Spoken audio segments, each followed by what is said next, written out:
Այ կադրային ճգնաժամը ինքը առաջացրեց։ Ուզում է անգրագետ լինի կամ կներեք, ուզում է պոլիփեդ լինի,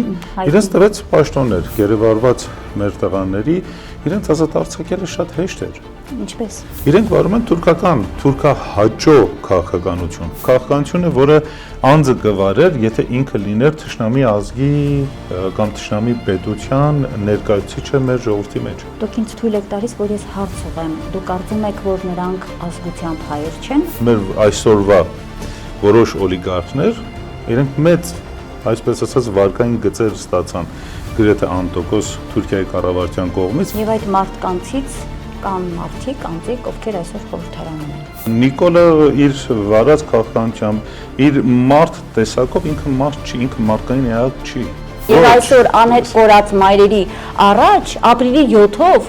ծաղիկների փոխարեն ընթരാճ գնալու այդ մայրերի նրանց ձայնը լսելու փոխարեն կառավարության դիմաց Փաշինյանը կանգնեցրել էր ոստիկանական, ընդ որում կարմիր բերետավորների։ Ժողովուրդը չի ուզում կեղտից դուրս գա եւ ինքնին կեղտամանա։ Ողջույն սիրելի հայրենակիցներ, մենք հաղորդաշարն է Հայք News լրատվականի եթերում, հյուրս այսօր թուրքագետ Հայաստանի ժողովրդական շարժման համակարգող Վազգեն Պետրոսյանն է։ Շնորհակալ եմ, պարոն Պետրոսյան, հրավերս։ Ես էլ եմ շնորհակալ հրավերի համար։ Պարոն Պետրոսյան, այսօր առավոտյան մեր անհետ կորածների ծնողները, հիմնականում մայրերը, ապրիլի 7-ի, այդ օրվա առիթով լուր ակցիա իրականացրեցին կառավարության շենքի դիմաց, պարզել էին այսպիսի պաստառներ, մեր ծաղիկները դուք եք մեր տղաներ։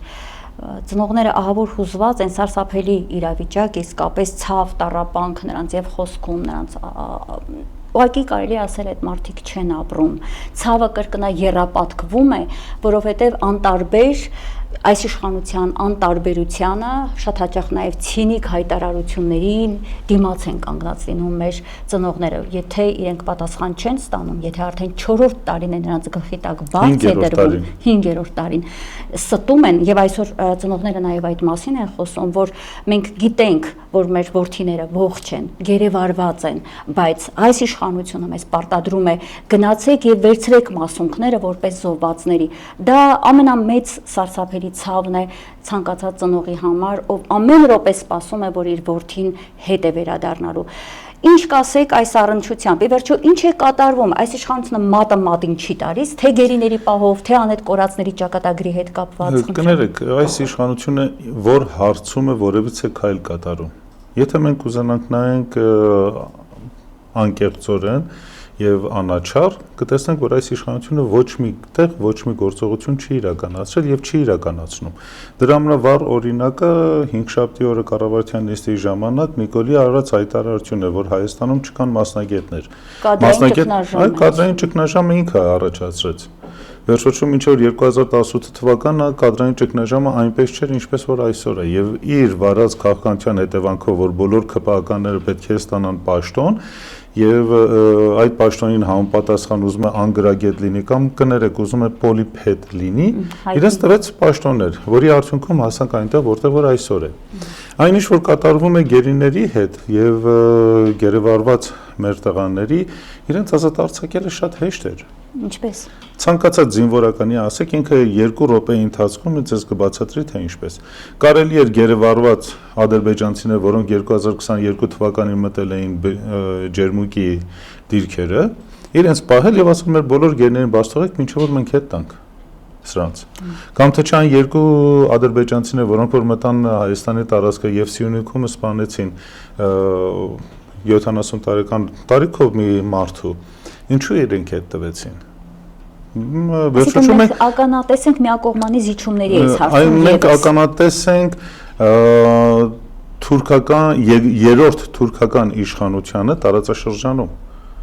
Այսօր Հայաստանում Հայաստանի Հանրապետության կառավարությունը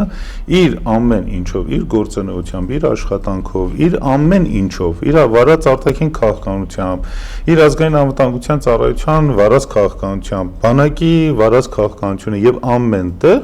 իրենք վարում են թուրքահաճո քաղաքականություն։ Եվ այդպիսի քաղաքականությունը դա չի կարող կատարել որևիցե նորմալ մարդ, բանականություն ունեցող մարդ, եթե ինքը թուրք չի։ Ալիևի դիրքորոշումը եւ խնդիրները, որը ինքը արծարծում է եւ պահանջները, որը ինքը դնում է, դա շատ բնական է։ Ալիևը այսօր խաղում է քաղաքականության մեջ կա տեսություն, խաղերի տեսությունը եւ խաղերի տեսության մի դրվագ կա, որը կոչվում է դիկտատորի խաղ, որտեղ հաղթողին ամեն ինչ, պարտվողին ոչինչ։ Իսկ այսօր Նիկոլա ամեն ինչը հոժարակամ հանձնում է Ադրբեջանին։ Ալիևը 2023 թվականն էր, եթե չսխալվեմ, Քարվաճառում հայտարարեց, որ մենք Քարվաճառը եւ մնացած տեղերը ազատագրեցինք առանց մի փամփուշտ կրակելու։ Եվ իրոք առանց մի փամփուշտ կրակելու իրենք Նիկոլը հանձնեց այդ ամբողջ տարածքները։ Հիմա էլ պատրաստում է Հայաստանի տարածքները, հիշում եք նմանատիպ հայտարարություն եւս Ալիևն արել էր, թե ձեռքներս գրպաններին առանց տանկերի կհասնենք Երևան։ Նիկոլը ինքը ամեն ինչն է հանձնում։ Տեսեք, նույն դիկտատորի խաղը խաղում է Հայաստանի ժողովրդի գլխին Նիկոլը եւ իր թիմակիցները եւ իրեն հովանավորող արևմտյան ուժերը։ Սա է խնդիրը։ Մենք մեր հարևանների հետ, Պարսկաստանի հետ, օրինակ Իրանի Իսլամական Հանրապետության հետ չունենք նորմալ հարաբերություն։ Մենք դեռ Իրանին կանդրադառնանք, դա եթե առանձին թեմա է եւ շատ կարևոր։ Ես չեմ ուզում մտնեմ այդտեղ, ես ուզում եմ ուղղակիորեն բացատրել այսօրվա իշխանության քաղաքականությունը։ Եթե չէ մեր հարևանների հետ, մեր հարևաններից երկուսը մեծ թշնամի են, մեկը հայտնի չի թե ինչ է իրենց պահում եւ այն մեկն էլ հակառակ այն, որ ինքը իսլամական պետություն է, բայց այս պահին իրենց շահերը եւ մեր շահերը իրար հետ համընկնում են։ Սա այլ թեմա է, բայց այն ինչ որ այսօրվա իշխանությունը վարում է Հայաստանի Հանրապետությունում, ոչ թե պարտվողական քաղաքականություն է, այլ քաղաքականություն է, որը անձը գվարեր, եթե ինքը լիներ թշնամի ազգի կամ թշնամի պետության ներկայացուցիչը մեր ժողովրդի մեջ։ Դուք ինձ թույլ եք տալիս, որ ես հարց ուղղեմ։ Դուք կարծում եք, որ նրանք ազգությամբ հայեր չեն, այսօրվա իշխանության ղեկին նստածները։ Ես կարծում եմ, որ եթե որևիցե մեկը հայ լիներ եւ իր մարմնի մեջ հայկական արյուն հոսեր, այսպիսի ստրկամտություն չէր արտահայտի եւ չէր գործադրի Հայաստանի եւ հայ ժողովրդի նկատմամբ։ Այո։ Իրենք շատ կներեք մի բան ասեմ ուղղակիորեն, 90-ական թվականներին, երբ որ Հայաստանը ծանր վիճակի մեջ էր, մեր այսօրվա որոշ օլիգարխներ, իրենք մեծ այսպես ասած վարկային գծեր ստացան գրեթե անտոկոս Թուրքիայի կառավարության կողմից եւ իրենք սկսեցին Թուրքիայի կառավարության այսպես ասած ազդեցության գործակալները լինել Հայաստանի տարածքում։ Ինչի մասին ենք մենք խոսում։ Եվ այդ մարդկանցից կան մարդիկ, անձիկ, ովքեր այսօր խորհրդարանում են։ Եվ այդ կան մարդիկ, ովքեր որ անընդհատ խոսել են եւ քարոզել են, որ հայ-թուրքական հարաբերություն պետք է ստեղծվի, բայց ինչ է նշանակում ջուրը եւ յուղը խառնել իրար։ Այս մարդիկ այդ պարզ գիտակցությունը չունեն։ Մենք խաղաղություն ենք ուզում։ Ոչ մեկը, ոչ մի բանական մարդ պատերազմ չի ուզում։ Իսկ խաղաղություն հաստատելու համար դու պետք է լինես ուժեղ։ Չեն կարող մենք Լևոն Տեր-Պետրոսյանի այն հիմար տեսակետը արտահայտել, որ մեր ուժը մեր թուլության մեջ է։ Սա աշխարհի ամենահիմար արտահայտությունն է։ Բայց նույն քաղաքականությունն է այսօր։ Այսօրվա Հայաստանի Հանրապետության քաղաքականությունն այդպես է, բայց դա չի նշանակում, որ վաղն էլ նույնն է լինելու։ Դե վաղը, եթե իրավիճակը փոխվի, այո, պետք է նույնը չլինի, բայց այսօր մենք հիշում ենք, Փաշինյանն ասում էր, եթե պարտվենք, դա չենք համարի մեծ պարտություն։ Նիկոլը իր վարած քաղաքականությամբ, իր մարդ տեսակով ինքը մարդ չի, ինքը մարդկային էակ չի։ Մարդը չի կարող իր համաերկրացի, իր ազգակցի, իր ուսուցիչի, իր դասընկերների կյանքի նկատմամբ անտարբեր լինել։ Եվ չտեսնել այն ցավը, որ այսօր օրինակ մենք լսեցինք եւ ինքը փորձի ամեն առավոտյան գնա հեծանի վարում ես, որ ինչ։ Արդյոք մենք խնդիրներ չունենք, երկրի տնտեսությունը քանդման եզրին է կանգնած։ Մեր արտաքին քաղաքականությունը զերոյացվել է, ներքին վարած քաղաքականությունը զերոյացվել է, կադրային քաղաքականությունը զերոյացվել է, գիտական կրթական համակարգը քանդվել է, առողջապահության համակարգը, եթե չլինեն մի քանի բժիշկներ, քանդվելու է։ Լավ, այսպիսի իրավիճակի մեջ արդյոք որևիցե բանական մարդ ունի հնարավորություն կամ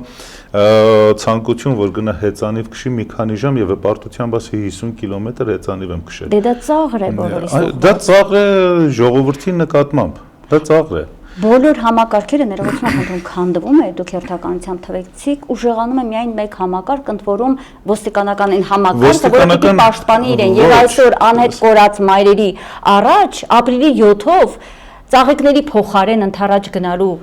այդ մայրերի նրանց ձայնը լսելու փոխարեն կառավարության դիմաց Փաշինյանը կանգնեցրել էր ոստիկանական, ընդ որում կարմիր բերետավորների հսկայական խումբ։ Կներեք, բայց սխալվում եք։ Ոստիկանության համակարգը քանդվում է։ Մի քանի 100 կարմիր բերետավորներ բերել, դա չի նշանակում, որ ուժեղացնում են ոստիկանական համակարգը։ Ոստիկանության համակարգը ինքը կուռ կառույց է, որպես պետականության, պետության անվտանգությունն ապահովող, ճիշտ է։ Ներքին անվտանգություն, վերածվել է անձի անվտանգությունը, դուք շատ ճիշտ նկատեցիք։ Ինքը անձ է պաշտպանում, եւ եթե որևիցե համակարգ սկսում է անձ պաշտպանել, դա նշանակում է, որ այդ համակարգը շատ շուտով քանդվելու է։ Քանի որ այդ անձը իր անվտանգությունից ելնելով շատ բաներ է թույլ տալի եւ այդ շատ բաները թույլ տալը բերելու այդ համակարգի քանդմանը։ Ես ասացի, որ Նիկոլը ներկա դրությամբ նաեւ ներքին քաղաքականության համակարգի մեջ է խաղում դիկտատորի խաղը կամ բռնապետի խաղը։ Այս բռնապետի խաղը իրականության մեջ բերելու է նրան, որ ինքը իրեն կործանելու է։ Բայց մինչև որ իր կործանումը պետք է փորձել պետական համակարգում գոյություն ունեցող համակարգերը ինչ որ չափով պահել, պաշտպանել, եթե չէ ինքը քանդելու է ամեն ինչ։ Չնայած դեռևս 2018 թվականին ասացի, որ Հայաստանի քաղաքական դաշտում տեղի ունեցավ երկրաշարժ։ Այդ երկրաշարժի հեղինակներն են եղել նախորդ բոլոր իշխանությունները, ամեն մեկը իր չափի մեջ, ամեն մեկը իր ձևի մեջ բերավ այդ քաղաքական երկրաշարժին, բայց Նիկոլից հետո պետք է ցանկացած ուժ, որ գալիս է իշխանության գլուխ, պետք է ունենա շատ հստակ ծրագիր, թե ինչպիսի Հայաստան է ուզում տեսնել, ինչպիսի հայություն է ուզում տեսնել եւ տա տեսլական գոնե գալացող 50 տարվա համար։ Այդ իսկ պատճառով հաջորդ կառավարությունը Հայաստան պետք է լինի տեխնոկրատներից կազմված, բայց ազգային գիտակցություն ունեցող անձանցից։ Հիմա նախ եւ առաջ մենք պիտի ամուր պահենք այս պահին մեր գոյություն ունեցողը, այո, որովհետեւ վտանգված է հենց գոյություն ունեցողը։ Ես անգամ վախենում եմ վաղվա նոր իշխանությունների մասին դեռ խոսել, որովհետեւ այս իշխանության հարցը պիտի նախ լուծել, իրենց ճանապարհել, չգիտեմ որ ճանապարհով պիտի ճանապարհել, բայց սրանք պիտի հեռանան, որովհետեւ հակառակ դեպքում, պարոն Պետրոսյան, մենք չենք ունենա Հայաստան, որտեղ պիտի ղեկավարեն նորեկող իշխանությունները։ Ցանկացած իշխանություն այս աշխարհում եւ վերջի քանի հազար տարվա ընթացքում հեռացել է ընդամենը 3 միջոցով։ Առաջինը եղել է ռազմական միջոցով։ Հիմա կարող է դա լինել այսպես ասած զինվորականների, կապ չունի ազգային անվտանգության, ոստիկանության կամ բանակի ուղիղ միջամտությունը եւ տապալումը իշխանության։ Երկրորդը հեղափոխության միջոցով եւ երրորդը ներքին անկայունության պատճառով, որը իշխանությունը ինքը փլում է։ Չորրորդ տարբերակ չկա այս աշխարհում։ Առաջի տարբերակը բացառվում է, քանի որ Նիկոլը իր բարեփոխումներով եւ բանակը քանդեց, եւ ազգային անվտանգության ծառայությունը քանդեց, եւ ոստիկանությունն է քանդել։ Ուստի այս 3 զինվորական համակարգից որևիցե ընդվզում այս իշխանության դեմ չի լինելու։ Երրորդ տարբերակը, որ ներքին խժդժությունների պատճառով փլուզվի իշխանությունը, ինքը չի լինելու։ Հեղափոխության ճանապարհով փոխելը, այսինքն փողոցի միջոցով, եթե դուք ուզում եք ժողովրդին համախմբեք եւ բերեք փողոց, պետք է հասկանանք, որ ժողովուրդը այլևս ոչ մեկին չի հավատում եւ ինքը իրավացի է։ Ինքը իրավացի է, քանի որ որևիցե մեկը իր հետ անկեղծ չի եղել եւ որևիցե մեկը այսօր Հայաստանի քաղաքական դաշտում իր հետ անկեղծ չի։ Հայաստանի քաղաքական դաշտում այսօր մենք ունենք չարթարացված ամբիցիաներով քաղաքական գործիչներ եւ կուսակցություններ, որոնք ոչ մեկը ոչ մի ծրագիր չունի։ Եվ իրենք ուզում են ընդհանրապես գալ իշխանության գլուխ եւ ինչ որ մի բան անել։ Բայց քաղաքականությունը ինչ որ մի բան անելը չի, քաղաքականությունը շատ հստակ եւ ճշգրիտ գիտություն է։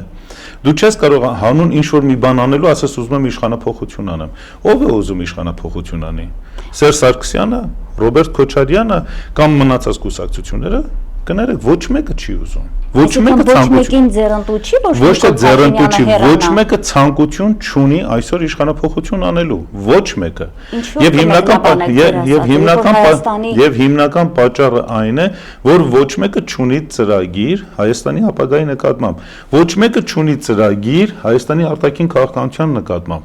Մի մասը ասում է, որ մենք կգանք գլավացնենք մեր հարաբերությունը Ռուսաստանի հետ, մի մասը գալիս է ասում է, որ մենք հարաբերությունը գլավացնենք Արևմուտքի հետ, բայց կներեք, քաղաքականությունը միակողմանի սեր չի։ Արդյոք այսօր Ռուսաստանը ցանկություն ունի, որ քաղաքականությունը վերականգնի։ Անկեղծ ասած, պիտի նայել։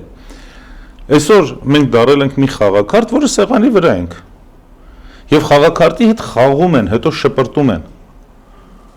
Մենք նախ եւ առաջ պետք է ունենանք ներքին հզորություն, այդ ներքին հզորության մասին է խոսքը։ Այսօր ով է այդ ուղղությամբ քայլում, ոչ մեկը։ Այսինքն ժողովուրդը որևէ մեկի հետևից չի գնում, որովհետեւ այդ ուժերը չունեն կոնկրետ օրակարգ, այլ ընտրանք չեն առաջարկում։ Այո, ոչ մեկը չունի։ Բայց գոնե առաջին ծրագիրը կամ օրակարգը պիտի լիներ ազատվել այս իշխանությունից, հետո մտածել շատ կներեք, ժողովուրդը չի ուզում կեղտից դուրս գա եւ ինքնին կեղտամանա։ Արդեն ինքը դուրս է եկել եւ մի քանի անգամ ընկել է։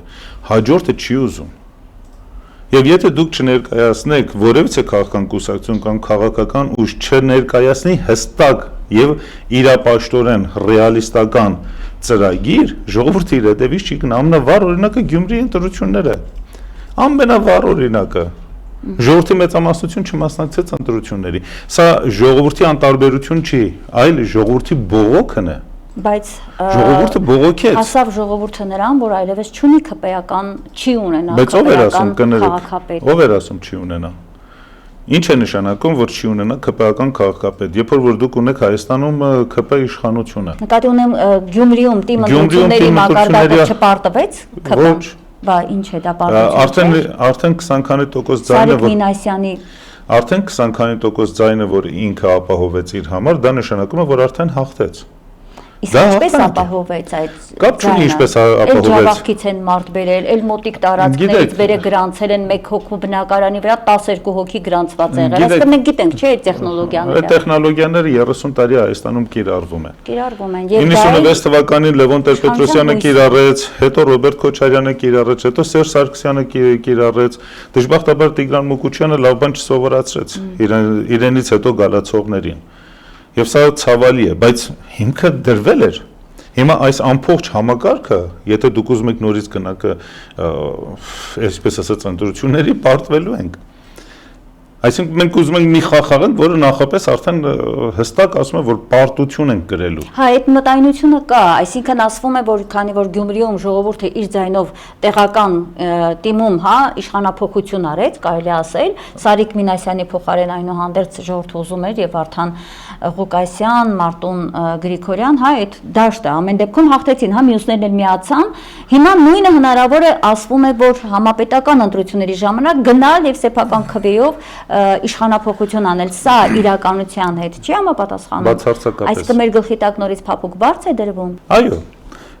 Տեսեք, հայ ժողովուրդը նախքան հայ լինելը ինքը մարդ է եւ ունի մարդկային բոլոր բնավորության գծերը։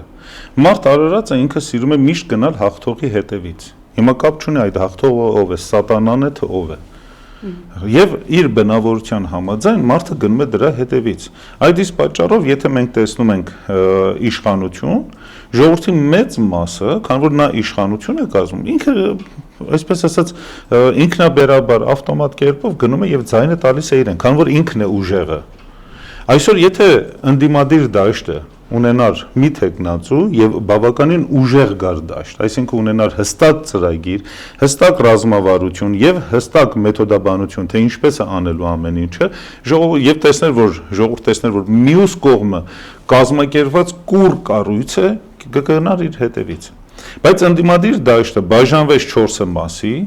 եւ այդ 4 մասը չկարողացան իրար հետ լեզու գտնել եւ Մարտուն Գրիգորյանի վարած քաղաքականությունը, որ քանի օր քար լռություն էր պահպանում եւ հետո ասաց, որ ես իմ քվեները տալիս եմ Վարդան Ղուկասյանին, արդեն ջարդեց ժողովրդի մեջ ամեն ինչը։ Այսինքն ժողովուրդը տեսավ, որ Նիկոլը ամենայնիվ ուժեղ է։ Եվ սա բերելու է նրան, որ հաջորդ ընտրությունների ժամանակ հիմա որ ընտրություն ուզում է լինել, ինքը իր ձայնը կտա Նիկոլին։ Եթե իր դիմացը չլինի հուժեր, կուր, կառույց, այսպես ասած, կարգապահ կառույց եւ ոչ թե թափթփված։ Դժբախտաբար Հայաստանի Հանրապետությունում ընդդիմադիր դաշտը ամբողջությամբ թափթփված է բոլոր կուսակցությունների եւ բոլոր շարժումների մոտ։ Եվ դրա հիմնական պատճառը այն է, որ Հայաստանի քաղաքական դաշտում մենք ունենք չարթարացված ամբիցիաներով քաղաքական գործիչներ եւ քաղաքական լիդերներ։ Իրենց մոտ չարթարացված է, սա է խնդիրը։ Այսօր Հայաստանի քաղաքական դաշտում տեսնում ենք լիքը մարդիկ, բազում մարդիկ, ովքեր որ ոչինչ չեն հասկանում քաղաքականությունից, բայց փորձում են ղեկավարել ժողովրդին, իսկ ժողովուրդը հիմար չի։ Պարոն Պետրոսյան, մեզ պիսի դիտարկում եմ ուզում անել եւ կուզենամ ձեր կարծիքը իմանալ։ Տեսեք, դուք նորից այդ համախմբման մասին եք խոսում։ Տարիներ շարունակ, այսինքն պատերազմից հետո, երբ որ անհրաժեշտություն կար եւ պարտադիր էր, որ այս իշխանությունը պետք է գնար, բոլորս, եւ լրատվամիջոցները, եւ քաղաքական գործիչները հստակ էին կարծիքին էին, որ ընդդիմադիր դաշտը պետք է համախմբվի։ Բայց եկեք մենք, ինչպես ասում են, իրականությունը ավելի ճիշտ տեսնենք։ Ոնց ենք մենք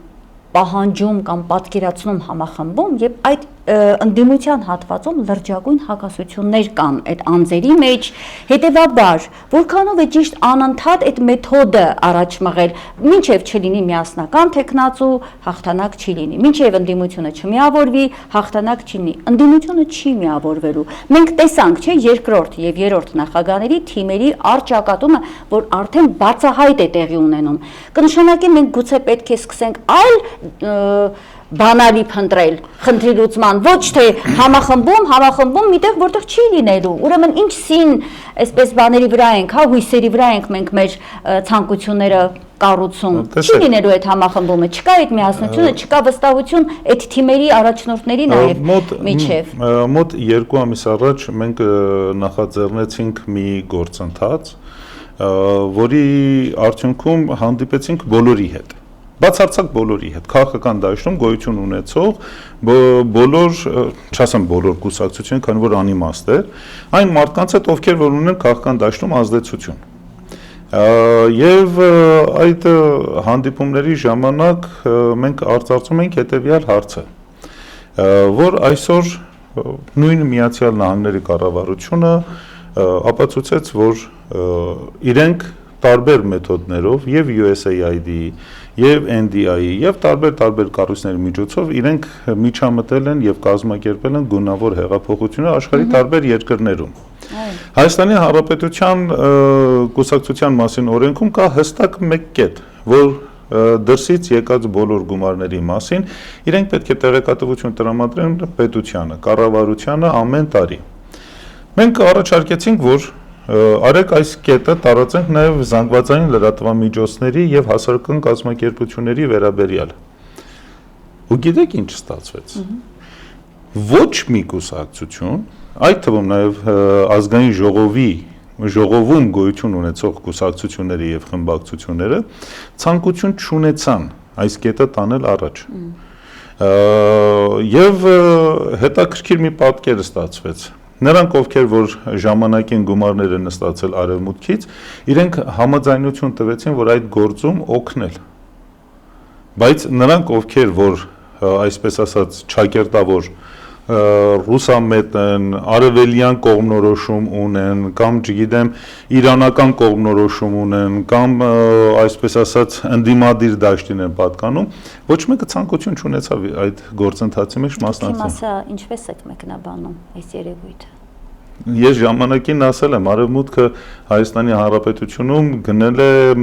մեծ մաս զանգվածային լրատվամիջոցներին եւ մեծ մասը քաղաքական կուսակցություններ են, եւ դա բնական է։ Եվ մենք խոսում ենք քաղաքականության մասին։ Քաղաքականությունը մաթեմատիկական ճշգրտությամբ գիտություն է։ Եվ եթե այդ գիտությունը մարդը չի հասկանում, սկսում է տարբեր բաներ ասել, որը որ ոչ մի կապ չունի, եւ այդտեղից ի հայտ է գալիս չարթարացված ամբիցիաները։ Այսօր Հայաստանում մենք տեսնում ենք, որ շատ մարդիկ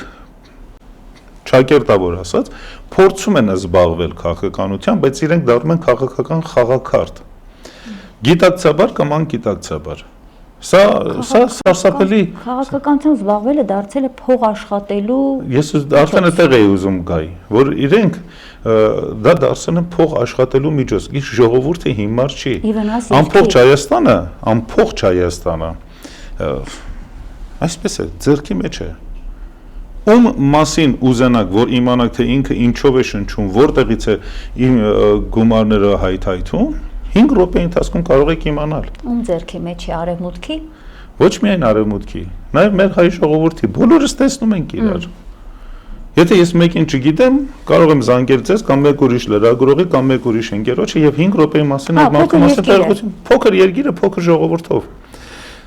Ում ուզում եք հանդիպեք հանրապետությունում, կարող եք կայնեք հանրապետության հրապարակ եւ օրը 2 անգամ կտեսնեք, մեկ աշխատանքի գնալուց, մեկն էլ տուն վերադառնալուց։ Այսինքն, այսպիսի իրավիճակի մեջ ժողովրդին մեղադրել, որ չի մասնակցում, չի համախմբվում, անիմաստ է։ Քաղաքական դաշտը մերը նորից եմ կրկնում, տեղի ունեցել երկրաշարժ եւ ամբողջ այդ քաղաքական համակարգը, կեղծ համակարգը, որը ստեղծվել էր Լևոն Տեր-Պետրոսյանը, ուներ մեկ առանցք, եւ այդ առանցքը նա էր, որ քարոզում էին ոչ թե հակաարցախյան, այլ հակահայկական էր։ Եվ շարունակում է լինել այդպես։ Այո, եւ շարունակում է, Նիկոլը շատ հաճույքով դա անում է, քանի որ ինքը չունի հայությունից որևիցե մի կաթիլ արյուն իր մեջ։ Պարոն Պետրոսյան, գալով հարցից, այնուհանդերձ իմ համախմբում ասվածը, ես համախմբում ասելով որ չէ ժողովրդի մասին է, ներքին դաշտում, այսինքն ընդդիմադիր հատվածի համախմբման մասին եմ ասում, մենք տեսնում ենք, չէ, նորից եմ ուզում կրկնել, մեր աչքով տեսնում ենք, որ դա անհնար է, ուրեմն ինչու ենք անդադ այդ Բայց ես այդպիսի բան չեմ ասել, կներեք, ես ասում եմ, որ մեր քաղաքական դաշտում տեղի ունեցել երկրաշարժ եւ այս շինախպը, որը որ հիմա դաշտում մեջ կա, պետք է թափել։ Ինչ անենք, ուրեմն, ինչպես պիտի դա անենք։ Կներեք, եթե դուք էլ համաձայն եք իմ հետ, որ այսօր Հայաստանի քաղաքական դաշտում ամեն մեկը քաղաքականությամբ զբաղվում է որպեսի փող աշխատի,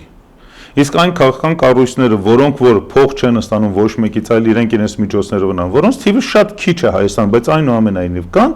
իրենց չեն թողնում առաջ գալ։ Այդ իսկ պատճառով ինչ եք ուզում, մարդիկ փող են ստանում տարբեր տեղերից։ Այդ մարդիկ կարող են իրար հետ համախմբվել։ Ոչ, ամեն մեկը ինչ որ մեկի դուդուկի տակ է ապարում։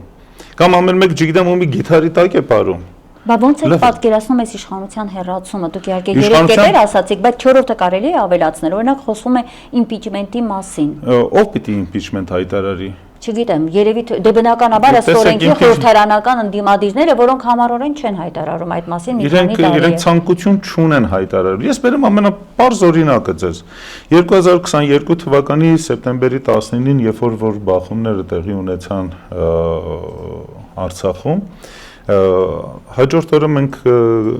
ազգային ժողովի դիմաց ցույց հավաք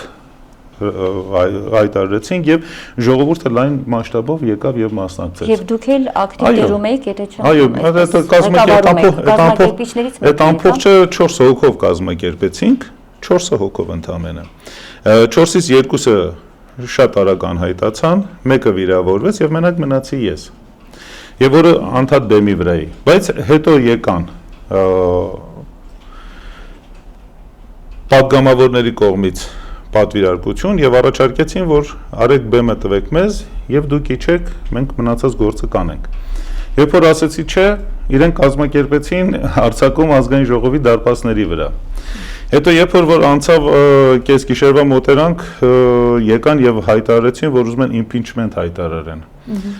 Բայց իրենք երբ որ պիտի գնային դեպի ազգային ժողով, իրենք չգնացին ազգային ժողով։ Իրենք Դեմիրճյան, Բաղրամյան, Խաչմերուկից պատտվեցին եւ այլ ուղղությամբ գնացին։ Գիտեք, եթե որևիցե քաղաքական ուժ հավատարիմ է իր սկզբունքներին եւ ցանկություն ունի իշխանափոխություն իրականացնելու, ինքը նախ եւ առաջ չի խափի ինքը իրեն, ինքնախապեությամբ չի զբաղվի։ Իսկ այսօր մենք չունենք այդպիսի ուժ, չենք տեսնում։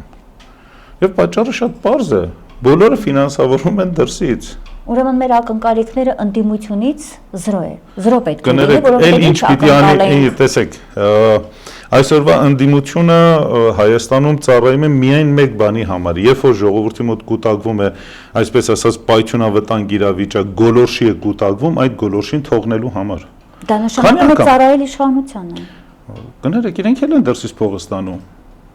Այսօր Հայաստանի քաղաքական դաշտը ամբողջությամբ ծառայում է արևմուտքին, արևմտյան ծրագիր է իրականացվում Հայաստանում։ Ձեր ասելով ստացվում է տերերը նույնն են, կներեք։ Միանշանակ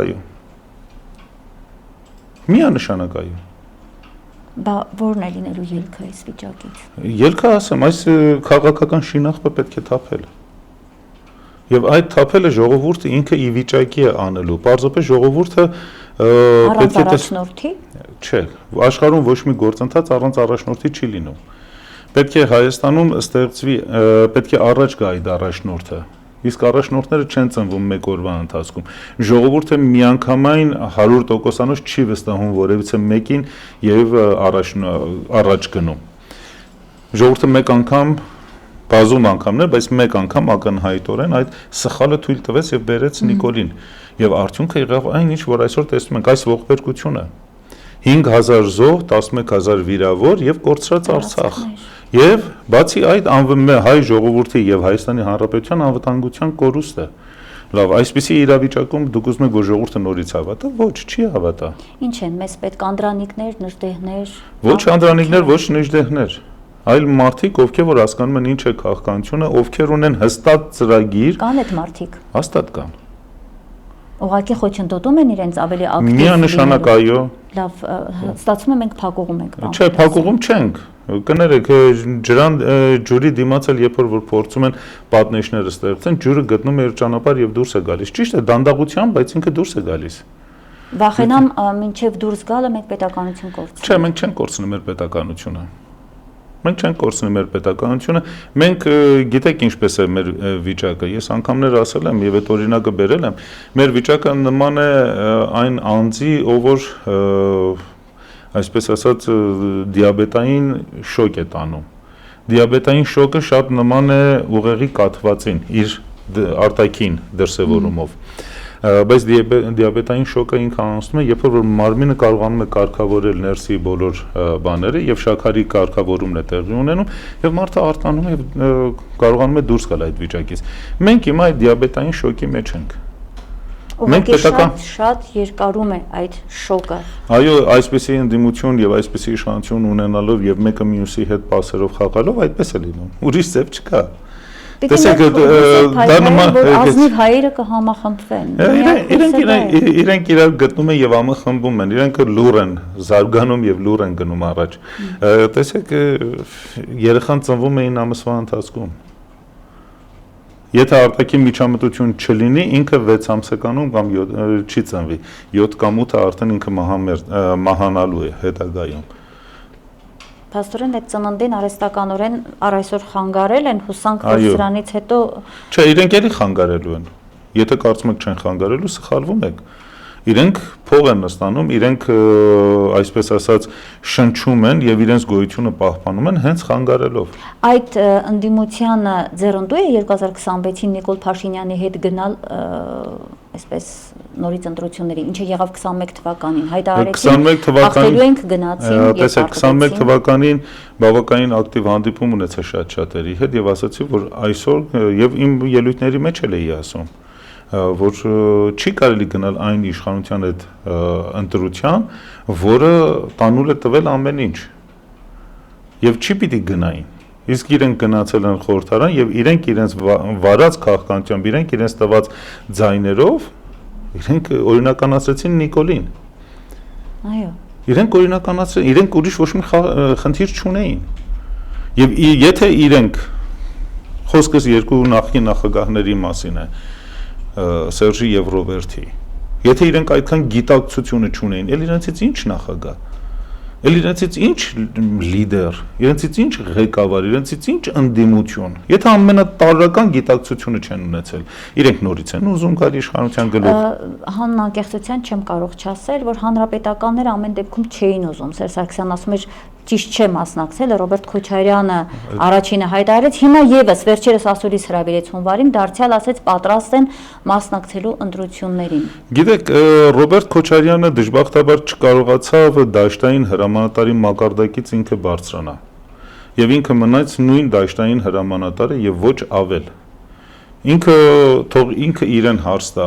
վերջի քաղաքական բնակավարի գիրքը, որ կարդացել է, ո՞րն է։ Իսկ քաղաքականությունը շատ է զարգանում, ամեն օր է զարգանում։ Մենք այսօր խոսում ենք կոշտ ուժի մասին, փափուկ ուժի մասին, բայց Հայաստանում կա մարդ, որը խոսի սուր ուժի մասին։ Շատ քիչ մարդիկ կան, որ գիտեն այդ բառակապակցությունը եւ դրա բուն իմաստը եւ այդ մասին խոսում են։ Այսօր մենք խոսում ենք հիբրիդային պատերազմի մասին, բայց իրենք հասկանում են, թե դա ինչ է։ Եվ մենք հիմա կանգնած ենք նույն այդ պատերազմի վտանգի առաջ։ Այո, մենք այսօր ոչ թե միայն հիբրիդային պատերազմի առաջ ենք կանգնած, մենք դրա մեջն ենք։ Ճանաչողական պատերազմ է մղվում ամբողջ հայ ժողովրդի դիմաց։ Իսկ մենք ինչ ենք անում դրա դեմը առնելու։ Ինչ մեթոդաբանություն ենք կիրառում, ոչ մի։ Դա պետք է անի իշխանությունը։ Իշխանությունը հրահանգում է հայ զինվորին չկրակել։ Կներեք, ոչ, դա պիտի անի նաև ընդդիմությունը։ Ընդդիմությունը այդ ուղղությամբ որևիցե գործընթաց կատարում է, չի կատարում։ Ինչ պետք է անենք, ասում են մենք պետական բանը ճիշտ է ընդդիմություն ենք, հա, այսպես նաև այդ մասով նաև եւս իշխանություն ենք, չէ, իշխանություն ընդդիմություն տարանջատված այդ համակարգն է, բայց իրենք ինչ պիտի անեն, երբ որ ամբողջ լծակները հրահանգ տվողը բանակին, ընդդիմությունը չի, իսկ բանակին Փաշինյանը հրահանգ է տվել չկրակել։ Ընդդիմությունը չունի հավաքատեղի։ Ընդդիմությունը ունի 50 հոգի, 100 հոգի, 1000 հոգի, 2000 հոգի հետևորդ։ Ինքը իր հետևորդների համար նմանատիպ դասընթացներ կազմակերպում է, չէ։ Եթե ինքը իր հետևորդների համար նմանատիպ դասընթացներ չի կառուցում, չի պատրաստում, ինչ եք ուզում եք ամբողջ հանրապետություն դրա մասին խոսի, չի խոսի։ Չի իմանա դրա մասին։ Ընդդիմությունը իր շարքերը չի ապահովում այդ գիտությամբ։ Իսկ եթե չի ապահովում, այդ Նիկոլ ինչ սիրտ ուզենա կանի։ Եվ անում է։ Այո, քանի որ իր դեմը առնող չկա։ Իր դեմը առնող չկա, վերջերս Երևանի պետական համալսարանի եվրոպական բաժինը մի գիրք էր հրապարակել, որ հիբրիդային պատերազմի մասին էր գրվել, ես ոգևորված գնացի եւ գիրքը վերցրեցի, բայց ահավոր ձևի հիասթափվեցի։ Գրքի վերնագրի մեջ կար հիբրիդային պատերազմ, բայց գրքի մեջ ոչ մի բան չկար, բովանդակալից նյութ չկար դրա հետ կապված։ Այդ ոնց հասկանալ, այսինքն մեր ներուժը այդտեղ էլ պետական համալսարանը կներեք այն առաջի կառույցներից մեկն է, որը սկսեց հակահայկական քարոզչություն վարել։ Եվ իրենք դա շարունակում են։ Դա մեր կրթական հավաքակը քանդելու ակնհայտ դրսևորումն է, ինչ ասում եք։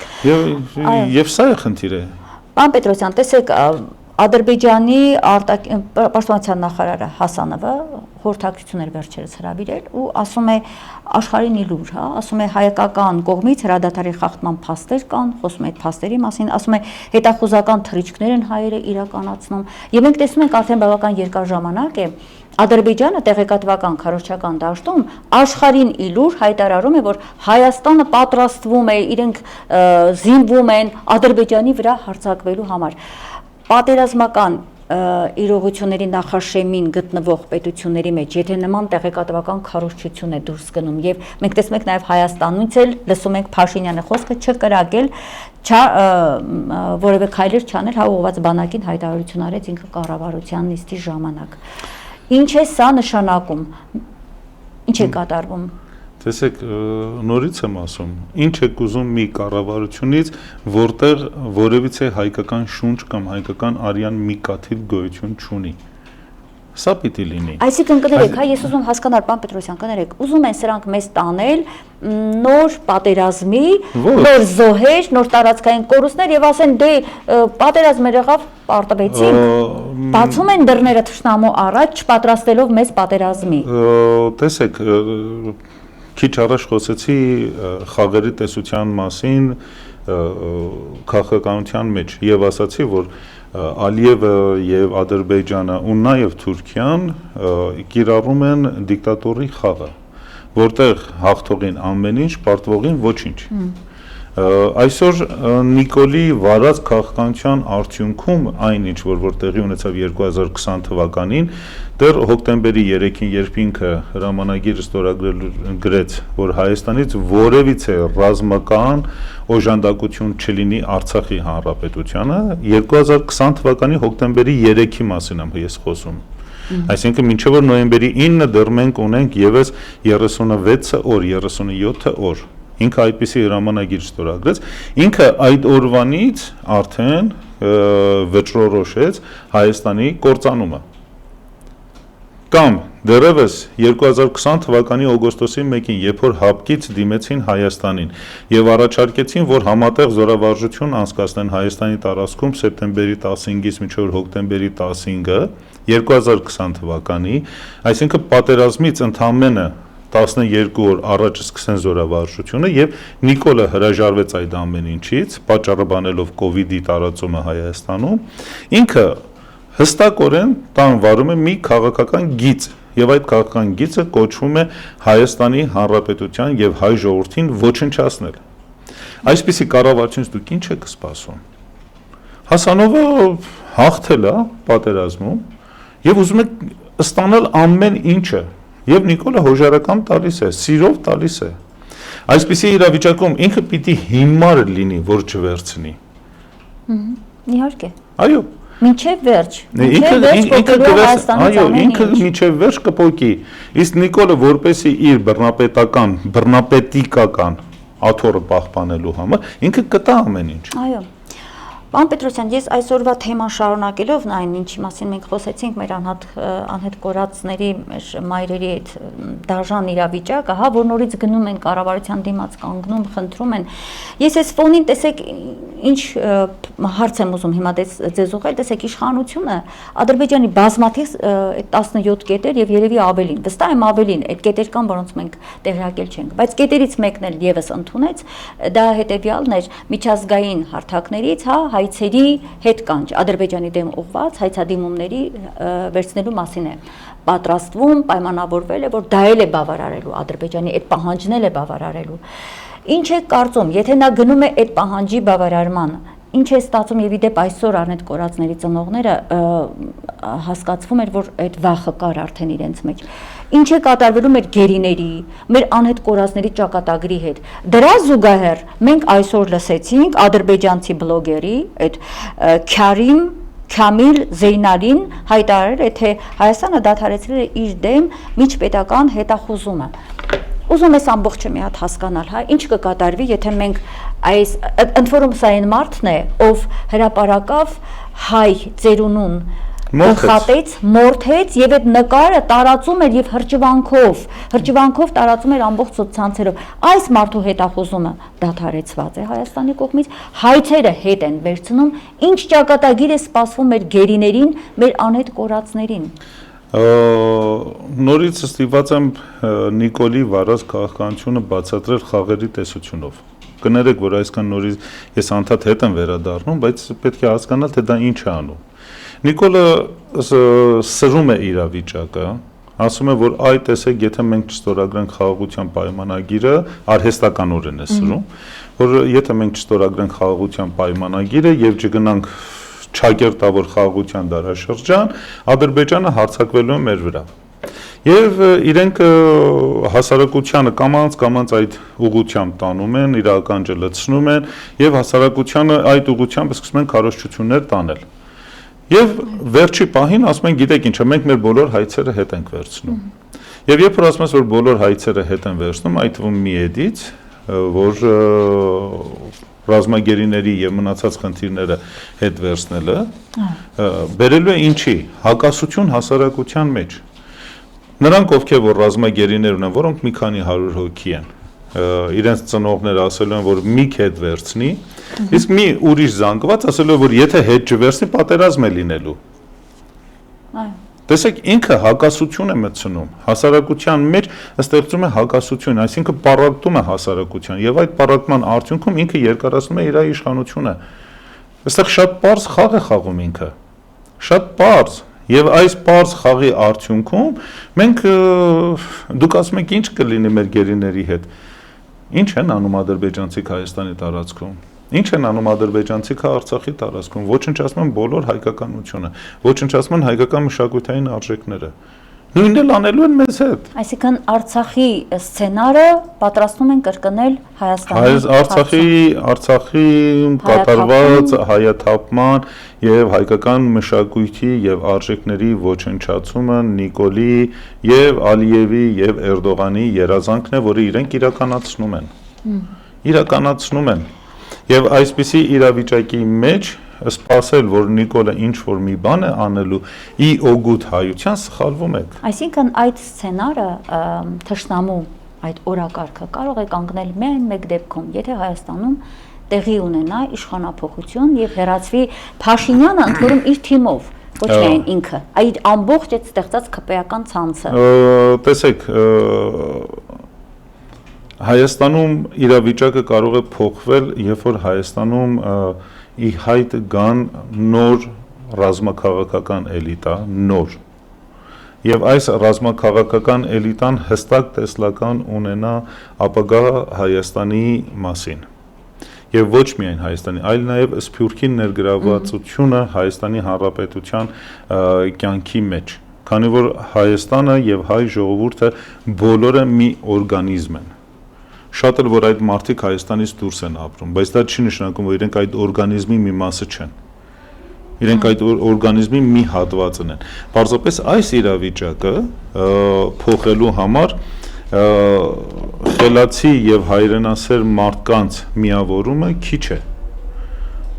Նորից եմ կրկնում, որ պետք է ունենալ հստակ տեսլական հայ ժողովրդի ապագայի մասին, հստակ տնտեսական, քաղաքական, աշխարհաքաղաքական, տնտեսաքաղաքական, տնտեսառազմավարական ծրագիր։ Հայ ժողովուրդը կադրային սով չունի։ Պարզապես պետք է ամեն մեկին հստակ ասել, թե ինչ են պահանջում իրենից։ Ես առիթ ունեցել եմ իմ ամբողջ գիտակցական կյանքիս մեջ ընդամենը 6 ամիս լինել եւ աշխատել կառավարությունում, եւ ես տեսել եմ իմ օրինակով։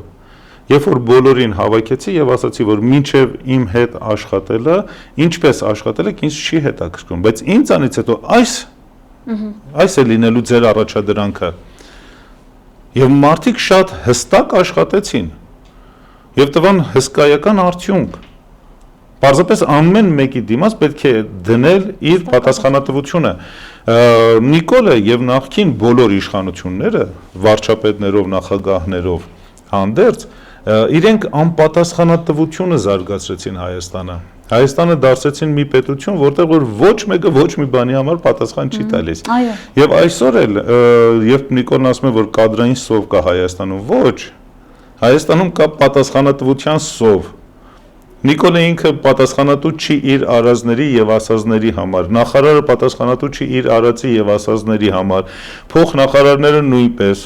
Իսկ երբ որ ձգան գլուխը հոտում է, մնացածը նայում են իրեն։ Ասում են, եթե իրենք պատասխանատվություն չեն կրում, ինչու մենք պիտի պատասխանատվություն կրենք։ Սա նման է նրան, երբ երկրի մեջ դուք գալիս եք եւ ասում եք, որ պիտի կուլակաթափ անել։ Եվ երբ որ սկսում եք կուլակաթափ անել, այն մարդիկ, ովքեր որ նախաձեռնող էին եւ աշխատող էին, իրենք կամ թողնում են հեռանում են երկրից, կամ սկսում են մտածել, որ մենք աշխատենք ում համար, եւ իրենք դադարում են աշխատել, եւ այդ ներուժը, այդ պոտենցիալը, որ կար հասարակության մեջ, որոշ ժամանակ հետո մարում է։ Եվ հիմա արդեն 2-3 տարի է մարել է, ել ոչ մեկը նախաձեռնություն չի վերցնում իր վրա։ Եվ արդյունքը լինում է այն, ինչ որ այսօր կա։ Եվ հիմա Նիկոլը ուզում է այս իրավիճակում ինչ-որ մի բան անել, ինքը չի անելու, մոռացեք։ Պարոն Պետրոսյան, ես ձեր ասացի հետ կապված, որ ասում եք, հա, կադրային ճգնաժամը, ես մի այսպես դիտարկում անեմ, գուցե ձեզ զարմացնի հետեւյալ առումով, որ ես շատ ուրախացա, որ իր համար կադրային ճգնաժամ է։ Դա գիտեք ինչ է նշանակում։ Նշանակում է, որ իր գաղափարները իրականացնող մարդիկ իր կողքը չկան։ Այսինքն չկա այն թուրքամետ հանրույթը, ինչքան կա, արդեն ինչքան կա ինքը հավաքել է, մի քանիսին ուղարկել է խորհրդարան, մի քանիսին իր կողքն է նստեցրել, բայց բարեբախտաբար կնշանակի հայ ժողովրդի մեջ ինքը չի գտնում այդ թուրքամետ հասարակությանը, դրա համար էլ ասում է դե ներուժ չկա, բայց իրականում այն մարդիկ, ովքեր ազգային են, դա է այն ներուժը, որին իրեն պետք չի, դա մեզ է պետք, որ այդ ներուժը ոտքի ելնի եւ քշի այս թուրքամետերին իշխանությունից Հայաստանի ղեկից։ Տեսեք, դուք հարցին նայում եք զգացմունքային։ բայց քաղաքականությունը զգացմունքներ չի սիրում։ Քաղաքականությունը իր պաշտոնական գիտություն է։ Այնինչ որ Նիկոլը ասաց եւ հայտարարեց, որ Հայաստանում կադրերի սով, ոչ մեկ իրեն հարց չտվեց, որ դու ղեկավարն ես եղել եւ դու ես ստեղծել այդ սովը։ 7 տարի։ Բայց արդյունքում ինչ է ստացվում։ Նիկոլը վաղը ասելու է, որ գիտեք ինչա, կադրեր չկար Հայաստան, դրա համար քանդվեց։ Այսինքն իր նպատակը նորից պիտի ասեմ, քաղաքական դիկտատուրի խաղի մեջ, դիկտատուրայի կամ բռնապետի խաղի մեջ բռնապետը ամեն ինչ անում է, որպես ինքը պատասխանատվություն չստանձնի։ Հիմա Նիկոլը տեսնում է, որ էլ արդեն տեղ չկա, որ բաժանի է իր պատասխանատվությունը, ասում է, որ գիտեք ինչ է, կադրեր չունեմ, չեմ կարողանում աշխատեմ։ Այսինքն ինքը այս գիծն է առաջ տանում, այդտեղ էլ նորից ժողովրդին է մեղադրում, որ ասում է գիտեք ինչ է, ժողովուրդը մինչև հիմա ինձ որևիցե կադր չի տվել, ժողովուրդը անգրագետ է, ժողովուրդը կրթություն չունի, ժողովուրդը դաստիարակություն չունի, ժողովուրդը էս չունի, այն չունի, այն չունի, այդ իսկ պատճառով մենք հասանք այստեղ։ Այսինքն ինքը իր վրայից է պատասխանատվությունը գցում։ Ինչպես զինվորին էր մեղադրում, գնայք ինքը բոլորին է մեղադրում, ինքը այսօր ասում է արեք վարորդների համար ատեստացիա անցկացնենք։ Լավ, դու քո ժամանակ ինչ կանես վարորդական իրավունք վաճառել։ Չվաճառեիր։ Շատ բարձ տրամաբանություն կա իր արածների մեջ։ Այնպես չի, որ ինքն ասում է, որ ես կադրային սով ունեմ, չէ, ինքն ասում է, որ հանրապետություն կադրային սով ունի եւ ես պատասխանատու չեմ։ Այո, պարոն Պետրոսյան, մեր եթերաժամանակն արդեն ավարտվել է, բայց ես շատ կարճ պիտի խնդրեմ հետեւյալին անդրադառնանք եւ վերջացնենք։ Մեր հույսը ոմանք օրինակ տեսնում են հետեւյալում. Ռուսաստանը արագ դադարեցնի, Ռուսաստանի համար ավարտվի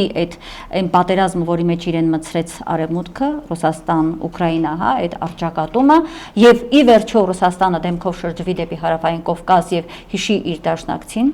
Հայաստանին, եւ մյուս հույսը մենք կապում ենք Իրանի հետ։ Վերջերս Իրանի դեսպանը նորից Հայաստանում անցկացված խորհրդաժողովի ժամանակ հայտարարեց տարածքների սահմանների փոփոխություն չեն հանդուրժում, դա իրենց համար կարմիր գիծ է եւ Հայաստանի հետ սահմանը, Հայաստանի հետ բարեկամությունը շեշտեց շատ կարեւոր է։ Հիմա այսինքն մեր հույսը, մինչեւ մենք ներսում չենք տեսնում ընդդիմադիր դաշտում ցավոք չենք տեսնում, դուք արդեն ներկայացրեցիք, ես հիմա չեմ դրան նորից անդրադառնա, արտաքին այդ երկու դաշտից ենք սպասում, որ ինչ որ բան կլինի եւ մեր ներսում փոփոխություն կլինի ու Հայաստանը կփրկվի։ Շատ կարճ խնդրեմ, դուք ինչ ակնկալիք ունեք արտաքին։ Ես խորհուրդ կտայի, որ ընդհանրապես արտաքին ուժերին չապավինել, քան որ երբ Իրանի Իսլամական Հանրապետության դեսպանը ասում է, որ դա մեզ համար կարմիր գիծ է, իսկ եթե Հայաստանի կառավարությունը այդ սահմանը տա Իրանը ինչ պիտի անի։ Այո։ Սա ինքը խնդիր է։ Երկրորդ հարցը, ասում եք, որ Ռուսաստանը գա այս տարածաշրջան, բայց Ռուսաստանը ինքը շատ խնդիրներ ունի։ Ռուսաստանը միայն Ուկրաինայում չի, որ ունի պատերազմ։ Ռուսաստանը այսօր պատերազմ է մղում եւ Աֆրիկայում, եւ Կենտրոնական Ասիայում, եւ Անդրկովկասում, եւ նույն Եվրոպայի տարածքում, եւ Հյուսիսային Բևեռում։ Ինքը շատ խնդիրներ ունի։ Եվ այդ խնդիրների լուծումը միայն կախված չի Ուկրաինայի պատերազմից։ Ուկրաինայի պատերազմը այն առիթներից մեկն է, որը ի հայտ բերեց արևմուտք, արևելք հակասության մասին։ Եվ այդ հակասությունը այսօր Միացյալ Նահանգները փորձում է ինքը իրեն հանի այդ ճահիճի միջից իր տնտեսության պատճառով։ Այսինքն Միացյալ Նահանգները տեսնում է, որ արդեն այնտեղ էլ առաջ խաղացում չի լինելու եւ այսպես թե այնպես Ուկրաինան պարտվելու է, այդ իսկ պատճառով ինքը շատ արագ սպիտակ դրոշը բարձրացրեց վերև եւ ասաց արեք խաղաղություն կնքենք, որպես իր տնտեսական իրավիճակը փոխի։ Եթե չէ, արդեն Միացյալ Նահանգները գնում է դեպի սնանկացման։ Իրենք անընդհատ չեն կարող փող տպեն։ Վերջոչո գաղտնիք չի, մի $100 տպագրությունը արժի 11 ցենտ։ Եվ իրենք 890 անգամ ավելի թանկ դա ծախում են աշխարհին, դա աշխարհի լավագույն բիզնեսն է, բայց այդ բիզնեսը արդեն վնասվում է։ Եվ այսպիսի իրավիճակի մեջ իրենք ստիպված են իրենց քաղաքականություն փոխեն, եւ իրենք բերեցին Տրամփին այդ քաղաքականությունը փոխելու համար։ Տրամփը Միացյալ Նահանգներում խորքային պետությունը շատ ավելի ուժեղ է, քան դուք պատկերացնում եք։ Տրամփը պատահական մարդ չի, որ եկել է իշխանության գլուխ, եւ ինքը եկել այդ իրավիճակը արագ փոխելու, այդ թվում նաեւ իր անհատական ամբիցիաները բավարարելու համար։ Այնտեղ անտերություն չի։ Եվ այսպիսի իրավիճակի մեջ հույս դնել դրսի վրան շատ սխալ է։ Մենք նորից դառնալու ենք հույսը լինելու, մեր ներսից է լինելու։ Այո, մենք նորից նրանք ովքեր որ հույսը կապում են դրսի հետ, իրենք ցանկություն են որ Հայաստանը միշտ լինի խաղաքարտ։ Իսկ մինչև որ Հայաստանը չլինի խաղացող եւ դրա հնարավորությունը ինքը ունի, ինքը ոչ մեկ իր հետ հաշվի չի նստի։ Դա կլինի այն դեպքում, եթե իշխանության եւ ընդդիմության շարքերում լինեն այն ուժերը, որոնք ոչ թե ինչպես դուք քիչ առաջ ասում եք, դրսից ֆինանսավորվող են, այլ ինքնաբավ են, ազգային են, միայն այդ դեպքում հնարավոր կլինի, որ Հայաստանը լինի գործոն, ոչ թե գործիք, ինչպեսին այսօր սեղանի վրա է դրել Փաշինյանը եւ կատարում է թշնամու բոլոր ցանկությունները։ Տեսեք, պետությունը ունի 5 հիմնասյուն։ Առաջինը բանակն է, երկրորդը ազգային անվտանգության ծառայությունն է, երրորդը տնտեսությունն է, չորրորդը արտաքին գործերի նախարարությունն է, հինգերորդը գիտությունն ու կրթությունն է։ Այս 5 սյունն են ցանկացած երկրի, ցանկացած պետության պահող սյուները։ Այսօր եթե մենք ուզում ենք ունենալ, անշուշտ կա 6-րդն էլ, որը կոչվում է ընդդիմություն։ Դա ներքին հարաբերություններ ճշտելու համար է եւ հնարավորություն է տալի պետությանը իշխանության ընդդիմության խաղի միջոցով ինքը իր արտաքին հարաբերությունների մեջ փոփոխություն մտցնի կամ ինչ որ շտկումներ անի։ Սա բնական խաղ է։ Եթե մենք ուզում ենք ունենալ նորմալ պետություն, այս 5 հիմնական սյուները պիտի լավ աշխատեն, ճիշտ աշխատեն, հանուն պետության, պետականության եւ ազգային շահերին աշխատեն։ Եվ ապահովեն ազգի եւ պետության անվտանգությունը։ Այնինչ, որ վերջի 7 տարին կաղում է Հայաստանում։ Շնորհակալ եմ, պարոն Պետրոսյան, հետաքրքիր վերլուծության համար վերհիշեցնեմ իմ հեռուստադիտողներին, մենք հետաղավարում ես հրավիրել էի թուրքագետ Հայաստանի ժողովրդական շարժման համակարգող Վազգեն Պետրոսյանին։ Լավ եղեք, կհանդիպենք։